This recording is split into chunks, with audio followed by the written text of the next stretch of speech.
guys, welcome back to my channel. So today I'm going to take you through some common form mistakes for typical chest and back exercises. Dumbbell flat bench, lat pull downs, pull-ups, push-ups. Let's jump right into it, and remember to click subscribe if you want more of these videos. So the first exercise we're going to be going through is the dumbbell flat bench press. So this is a great movement for muscle hypertrophy and for targeting your pec muscles, so your chest. It's a lot better than, in my opinion, the barbell bench press for hypertrophy, although there is more risk because of muscular imbalances and also the fact that you're in a more unstable position.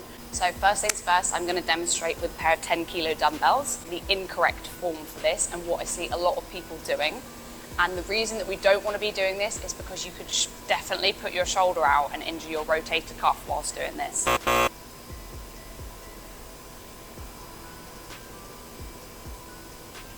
So as you can see, my elbows are flared out to the side and I'm pushing and squeezing the dumbbells up together. When you're doing any chest movement, any pressing motion, same sort of rule applies. We don't want our elbows to be flared out. And the reason for this is you're putting a lot of stress on your shoulders and this could cause injury. When you're doing any pressing movements, you want to make sure that you're retracting your scaps. Move your shoulders back and down. It creates an arch in your back. The reason that we want a back arch is because it's going to help you support your upper body and transfer more force through that movement, and it's going to help you lift heavier and brace your shoulders, your back. Everything's going to move in one solid motion. When I retract my scaps, push my chest upwards, I've got an arch in my lower back. So when you're pressing through, my elbows are tucked in. They're not flared out to the side. And pushing so that your hands are at a side angle rather than straight on like this. So now I'm going to show you the correct form. So once you've kicked your dumbbells up, keep them at the top. Remember, we don't want a completely horizontal grip. You want to make sure that you retract your scaps. You can see my back arch coming in here, turning your hands inwards, and that way you're going to target way more of your chest and take your shoulders out of the equation. So on the way down, come all the way down here. My elbows are still tucked in, they're not out to the side. And push up through your chest. So now that your elbows are tucked, you should feel your chest muscles engaging a lot more. So think about squeezing your pecs together at the top. And as you can see, my dumbbells are still at an angle. They're not straight on like this. So again, turn your hands inwards.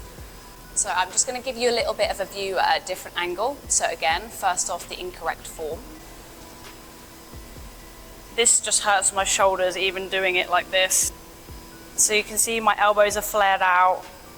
I'm pressing the dumbbells up together. I haven't got much of a back arch, and my scaps, my shoulder blades aren't retracted and engaged. And then now I'm going to show you the correct form. So first things first, kick your dumbbells up, retract your scaps back and down, back arch in, brace, keep those elbows tucked in, all the way down to your chest, press straight up. Don't worry about tapping the dumbbells together at the top.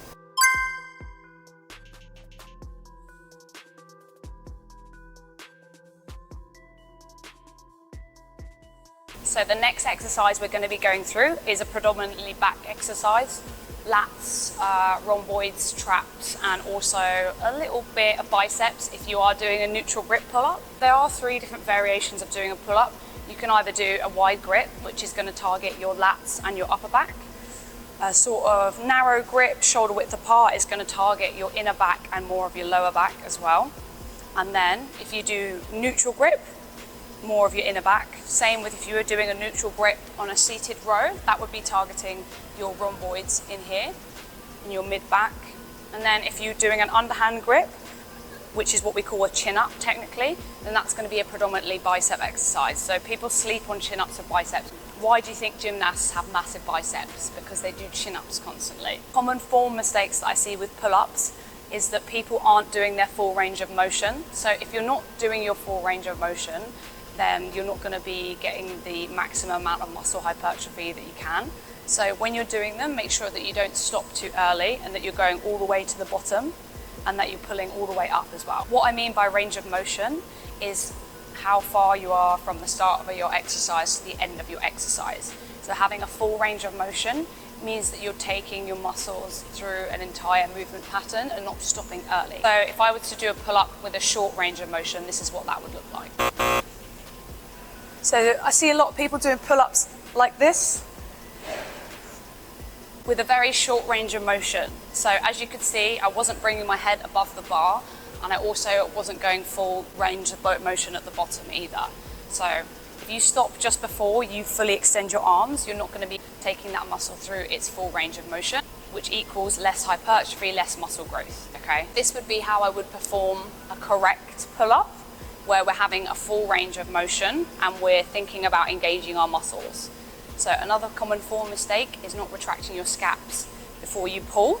So what I mean by that is, in this position here, the first point of the pull-up would be a scapular retraction. So again, moving your shoulders back and down, getting ready to start the movement. A lot of people as well, they don't do this bit and then they find it difficult to get at the first movement of the pull-up. So you want to think about tucking your shoulders back and down, almost like you're trying to tuck them into your back pocket and looking up towards where you want to go. People sleep on this one. If you're looking up towards the ceiling where you want to go, it makes it so much easier. So I'm going to perform a pull-up with the correct range of motion, with correct scapular retraction, and also making sure that I'm looking up to the ceiling.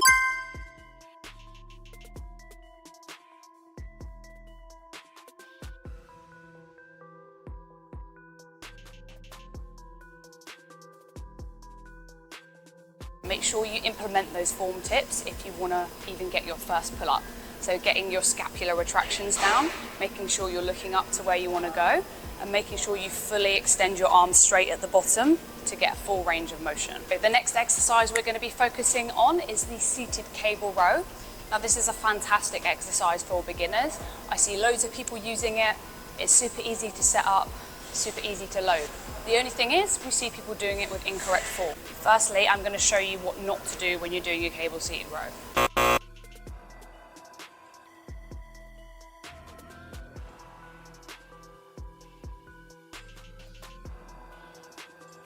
Okay, so obviously that was a very exaggerated way of not doing it, but I see a lot of people pulling really far back, as in moving their entire body back with the cable. Now, a little bit of movement is fantastic, and leaning into the movement to get an extra stretch on your lats and your back is great as well, but not to the extent where you're hunched over and almost like you're rowing the weight back. So we want to make sure that that range of motion was obviously shorter than that one. Again, making sure retracting your scaps, pulling, leaning back slightly, allowing the weight to come forward, just slightly lean forward with it, but still engaged. Engage, pull back. So plant your feet firmly. I also like to hold it with my thumb over the top, just because I find it targets my back a little bit more, but you don't have to do this. So engage, pull back. Think about pulling the handle into your belly button. My range of motion stops here because of this. So sometimes doing it with a rope is a bit better. I'm keeping my back straight, but allowing my scaps to come forward slightly. Engage, pull back into your belly button. Slowly on the way down, you can come forward slightly, but not so far that you're taking the slack out of the cables. So engage, pull. Again, my head is in line with my spine. It's not looking down and it's not looking up. So always think about keeping your chin tucked in and keeping a neutral spine.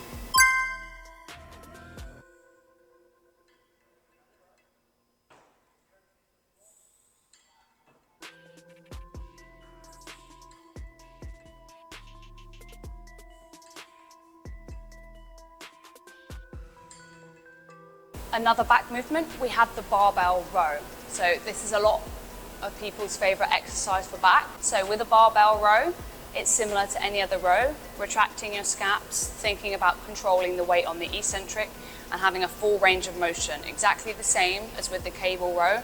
You can let your arms come forward slightly, pull back in, squeeze, go slow on the eccentric. So I'm going to show you the common mistakes people do when they're doing this, and that is swinging the weight. Ego lifting is a big one that I see with this exercise with the row. People with too much weight on it and not being able to control the weight If you can't hold it at the top for a pause, it's too heavy for you. Controlling the weight and having a lower weight is going to help you so much more with muscular hypertrophy than anything else, okay? It doesn't matter what weight you put on, leave your ego at the door. So I see a lot of people doing stuff like this.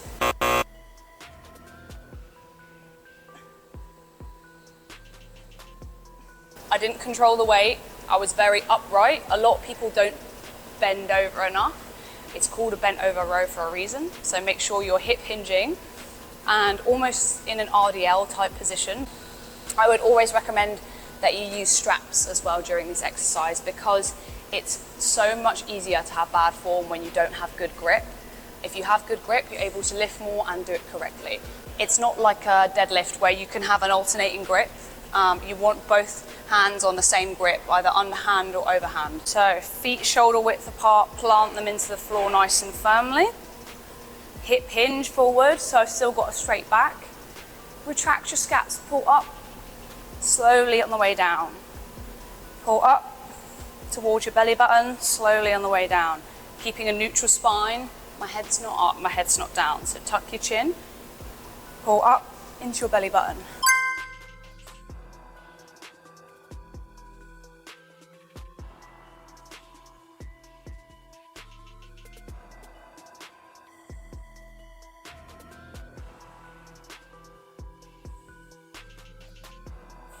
Next exercise, chest exercise, push-ups. So a lot of people struggle with these. You can apply these if you're doing them on your knees as well, depending. A lot of people, again, same with the flat bench, flare their elbows out to the side. So your hand position is very important when you're doing a push-up. If you've got the correct hand positioning and tucking your elbows in, it's going to be a lot easier for you. But it also depends what you're targeting as well.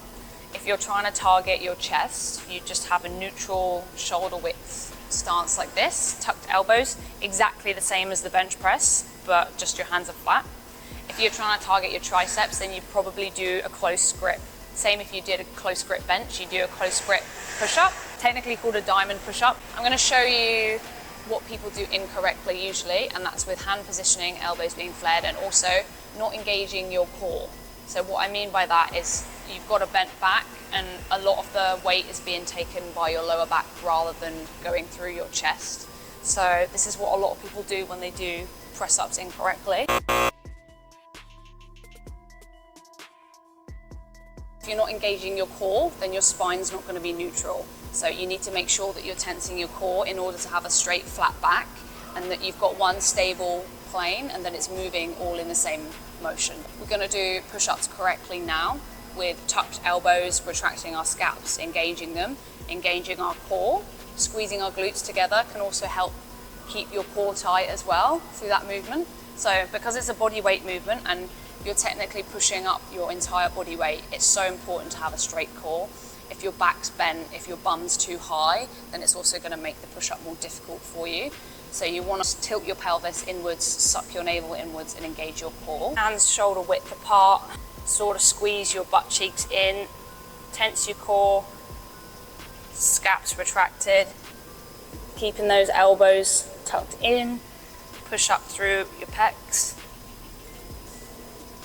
squeeze at the top. So as you can see, my spine is really neutral, keeping my head in line. I'm tensing my core and my glutes to keep my lower back stable, all the way down to the floor. Your face should nearly be touching the floor at this point as well, so making sure you're getting a full range of motion, pushing up to the top. Complete straight back here, you see?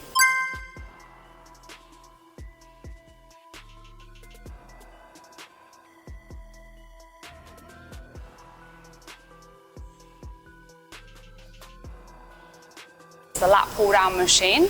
Now, it's pretty easy to use, so it's quite user-friendly in terms of it's easy to load, it's easy to grip. So some bad form mistakes that I see often, not retracting your scaps and engaging before the movement, swinging the weights. Again, ego lifting can be a big one here. People can put too much weight on and not get your full range of motion. But likewise, I see people extending at the top. So actually having a shorter range of motion with the lat pull down can help with lat engagement. So I'm going to show you the incorrect form first off. So a lot of people have got this bit right, but they won't engage their scaps. So they'll almost pull with the lower back first. You see how I'm not really pulling with my shoulders or my back, I'm just sort of pulling backwards first. And a lot of people also don't lean back into the movement.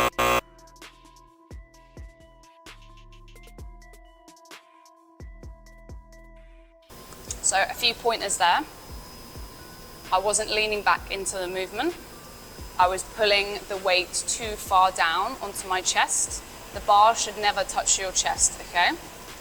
And also, there was no scapular engagement before the start of the movement. So if you want to target your back and your lats rather than your shoulders and your lower back, you've got to make sure that you're, again, engaging your scaps by retracting them and pushing them down almost into a back pocket. Okay, so if you're not doing that before the start of the movement, the mind to muscle connection's not there, your lat engagement is not there, and you will not grow your lats that way. I'm going to show you a more effective way of doing a lat pull down. So again, you just want a grip over shoulder width apart. I like to wrap my thumb over the top of the bar, but this is up to personal preference. You want to make sure you're engaging your scaps. You see how I pulled the slack out the bar slightly? So again, relaxed, engaged.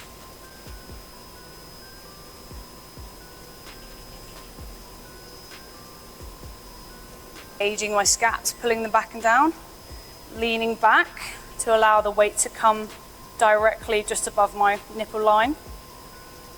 Slowly on the way up. And I would stop about here. If you fully extend your arms, then you're taking the tension off your lat. So if you stop with a slightly bent arm and pull back down again, you're keeping constant tension on your upper back.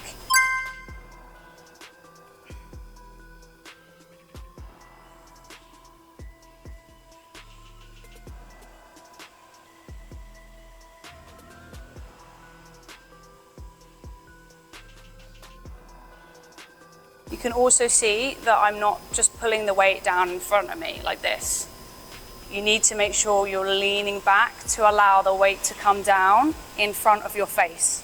I'm not sat up like this. So just to give you a view from the back, I'm going to show you the incorrect form for lat pull down from the back.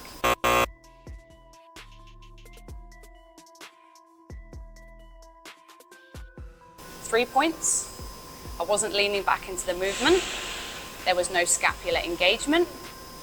I was also fully extending my arms at the top, which meant I was taking the tension off my lats. You want to make sure there's a constant tension on your back in order to work those muscles for the entire rep range. Correct form now.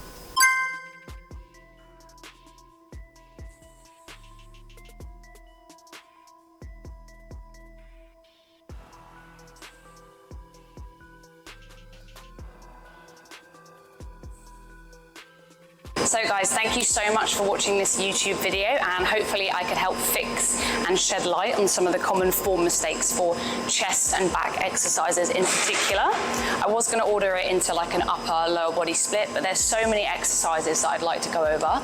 So if you want to drop in the comments a particular exercise that you're struggling with in terms of form, I'd be happy to make a full-length video on this for you. But yeah, I just tried to cover some of the generic chest and back exercises that I see people getting wrong the most. I will do a lower body exercise day as well, so I'll have a think through this and see if I can produce the same kind of video. But yeah, make sure you're subscribed if you do want a lower body version of this video.